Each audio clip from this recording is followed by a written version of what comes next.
Hey there, it's Aviva from Elementor.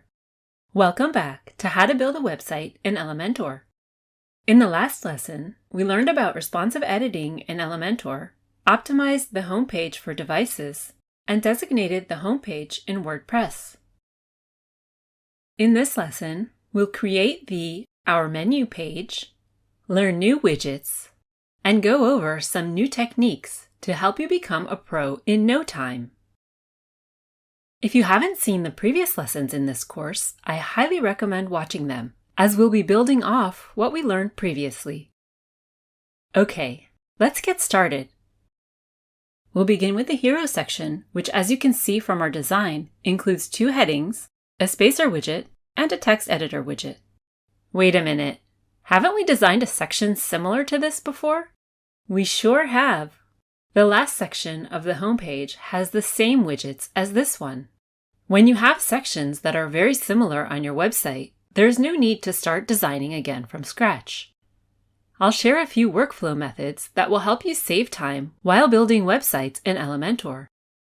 Okay, so in order to reuse the section I mentioned, we'll need to reopen the homepage. You can hit the Escape button on your keyboard and click here to exit to the dashboard. Another way to quickly exit the editor is to type Command or Control-E, which opens the Finder. The Finder helps you find your content easily and navigate through WordPress in no time. Just type the word Home and the homepage will display. Then hold down the Command or Control key and click the link to open it in a new tab. In the previous lesson, we copied elements and pasted them in different sections throughout the page. Now we'll use the same method to copy from this page and paste into the Our Menu page. Open the navigator, right-click the Our Story section, and click Copy. Now go back to the Our Menu page, right-click, paste, or use the keyboard shortcut Command or Control-V. Works like a charm. Okay, so now let's customize it. Click the subheading and update the text. In Style, change the color to basil. Now select the second header. Add your text. And in Style, change the color. Next, type in your text. In Style, change the color to basil. Select the spacer, and in the Advanced tab, select a new background image. Right-click the social icons and delete them, as we don't need them for this page. From Widgets, drag and drop the icon widget under the text editor. You can upload your own icon, or as in our case, select one from the icon library. Type chevron in the search. Select one of the available chevrons and insert it. In Style, change the color. Change the size to 20. Now select the section, and in Advanced, add a margin of 5%. Great! The Hero section is ready. This section, including its widgets and style, will be used over again across the rest of our site. So let's make good use of it. Another way to reuse a section is to save it as a template. To do this, right-click the section and select Save as Template. Give it a memorable name and click Save. To access your templates in the future, you'll find them by clicking the gray folder icon here. This opens the Templates library, and in My Templates, you'll find all of your own saved templates. Then just hover over the template and click Insert to add it to your page. As you've seen, copying elements and saving them as templates saves valuable time, and I encourage you to incorporate these processes into your workflow. Let's continue to the next section. Create a new section with one column. As we did before, we'll give a name to the sections so we can navigate quickly throughout the page. Open the navigator, name the Hero section, as well as the Starters section. Now close the navigator and from the Widgets menu, search for the Divider widget and drag it into the section. The Divider widget creates an organized and aesthetic separation between sections, with a customizable line that you can combine with an icon or even text. To add text to the divider, click here and type your text. We can't see it at the moment because its default color is the same color as the background. Let's take care of that so we can see what we're working with. Go to the Style tab and change the divider's color. In text, select Basil for the font color and set the typography global style to section. Great! From the Widget menu, drag and drop an intersection below the divider. Right-click here and select Add New Column. We'll continue by creating the first item of our menu offering. As we did in the previous lesson, begin by adding and styling the widgets for the first column one by one. From the Widget menu, drag the image widget and drop it into the first column. Choose an image, and in Style, adjust the width. Back in the Widget menu, drag a heading widget under the image. Type your text, and change the HTML tag to H3. Now align it to the center. In Style, change the color to Basil, and set the typography to the global style Menu Titles. From Widgets, drag in a text editor widget and type your text. Now right-click on the heading and select Duplicate. Drag it below the other widgets and change the text. Set its HTML tag to H4. And in Style, Typography, select the nothing here quite works. So let's set one more global font style for the price text. Select the pencil icon to set a custom font style and change the font size. Set its weight to 600. And in Transform, remove the uppercase by setting it back to default. Now click the plus icon, type a name, and save it as a global font. Perfect. Select the column, and in the Advanced tab, change the unit to %, unlink the values, and add some padding to give more space to the widgets. Great! Now that we understand how easy it is to create each section with different widgets, let's talk about more optimal ways to build in Elementor. As you familiarize yourself with the Elementor editor and gain more experience, you'll find yourself coming up with ways to simplify and optimize your website building process.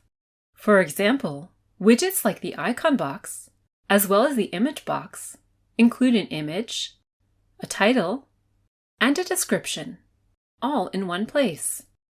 Using them in the right way will reduce the amount of widgets and can even be used to create entire sections from them. Designing this way not only boosts the performance, but also reduces the loading time of your page. Win-win!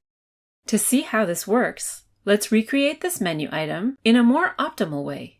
Drag the image box widget to the top of the column. Add an image, then type the title. And finally, the text. In Style, there are loads of options to design and position each of the elements. Take some time and go ahead and experiment with all the options. Let's change the image width a bit. And under Content, set the title's color to Basil.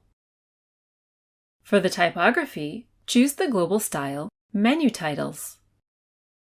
Right-click and delete the previous image, title, and description, and leave only the price. Fantastic! We've achieved the same design with fewer widgets. Now we'll continue by duplicating the column twice and deleting the extra columns. Click on the image box, replace the title and text. Click on the price and change its content as well. Great! Repeat this one last time for the third section.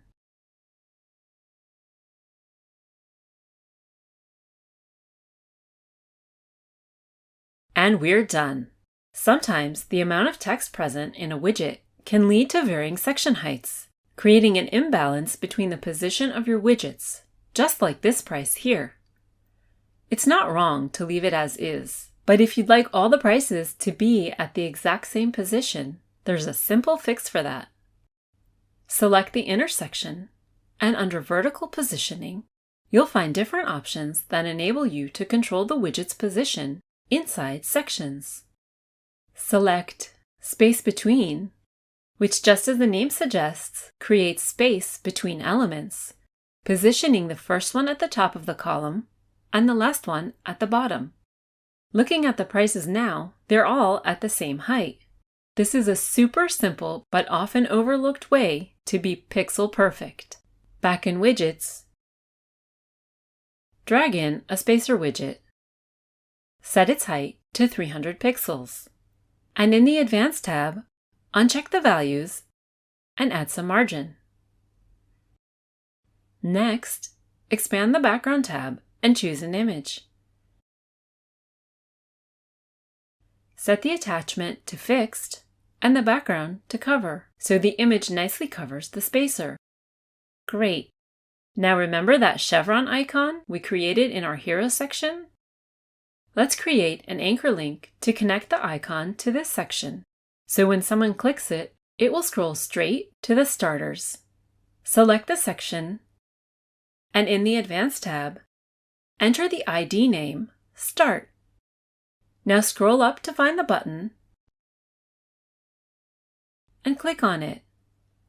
Under Link, type the pound symbol or hashtag and the ID of the section.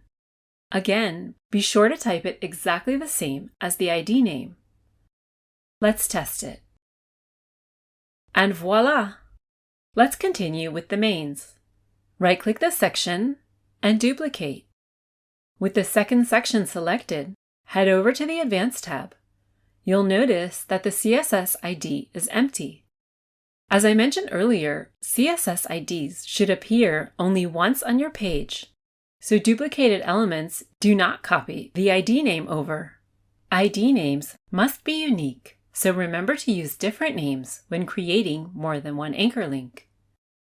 Now open the navigator and change the section's name to Mains. Great! Select the divider and change its text. In Style, set the divider's global color to Grape, as well as the text's color. Select the image box and choose an image for the mains. Change the title and the description. Then go to the Style tab and under Content, select the global color Grape for both the title and description.